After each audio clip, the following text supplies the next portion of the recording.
ఓం అస్మద్గురుభ్యో నమః. శ్రీమతే రామానుజాయ నమః. నేటి మంచి మాట. మహాభారతంలో ముఖ్యంగా చెప్పుకోదగిన వ్యక్తి విదురుడు.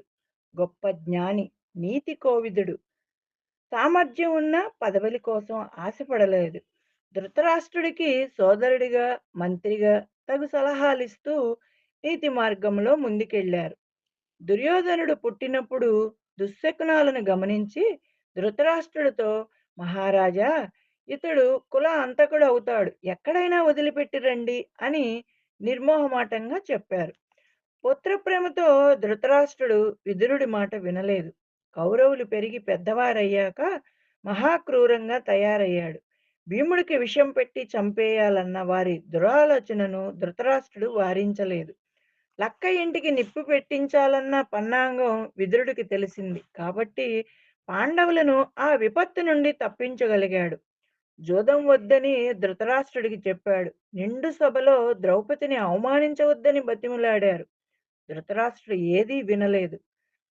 యధిష్ఠుని రాజుని చేసి ద్రౌపదికి క్షమాపణ చెప్పుకొని యుద్ధం జరగకుండా చేసుకోమన్నారు.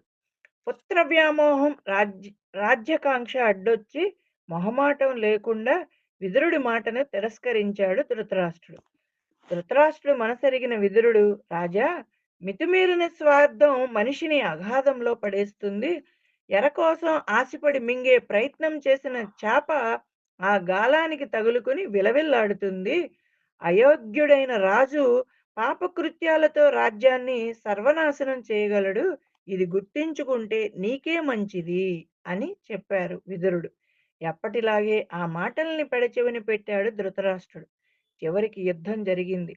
నూరుగురు కొడుకులు మట్టిలో కలిసిపోయారు. ధృతరాష్ట్రుడు ఏకాకిగా మిగిలిపోయారు. కొన్నాళ్ల తర్వాత విదురుడు మళ్ళీ సోదరుడి దగ్గరికి వెళ్ళారు. అన్నా, ఇంతకాలం నేను చెప్పిన సలహాల్లో ఏదీ నీవు పాటించలేదు. ఇది మాత్రం తప్పక పాటించక తప్పదు అని అన్నారు. ఏమిటది అని ధృతరాష్ట్రుడు భయపడుతూ అడిగారు. నువ్వు వెంటనే హస్తిన వదిలిపెట్టి అడవులకు వెళ్ళిపోవాలి అని చెప్పగానే ధృతరాష్ట్రుడి గుండె జారిపోయినంత పనైంది. అన్నా, కాలచక్రం గిర్రున తిరిగిపోతుంది. నువ్వు చావుకు దగ్గర పడ్డావు. అది కబళించేశాక నిన్నిక తలిచేవారెవ్వరూ ఉండరు.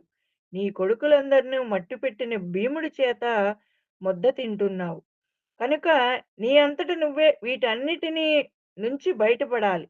మృత్యువు కబళించే సమయంలో ఆశలు, చింతలు వదిలేసి శాంతంగా దేహం వదిలిపెట్టడానికి సిద్ధపడేవాడే ధైర్యవంతుడు. ధర్మం ఎప్పటికీ ఒకేలా ఉంటుంది. సుఖదుఖాలే మారుతుంటాయి. ఆనాడు విదురుడి మాటల్లో నిజం ఇప్పటికి అర్థమైంది ధృతరాష్ట్రుడుకు. గాంధారితో కలిసి అడవులకు వెళ్ళిపోయారు. లోకంలో అందరూ తెలుసుకోవలసిన విషయాలివి.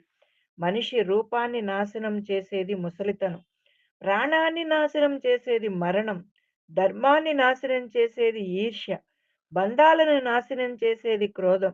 అంతఃశత్రువులైన అరిషడ్వర్గాలను తరిమికొట్టమని మహాజ్ఞాని విదురుడు చెప్పిందంతా కూడా అక్షర సత్యం. అందుకని అందరూ దుర్యోధనుని లాంటి స్వార్థాన్ని, ఈర్ష్యను మానుకొని అందరి యందు ప్రేమగా, నీతిగా ఉండాలి అని.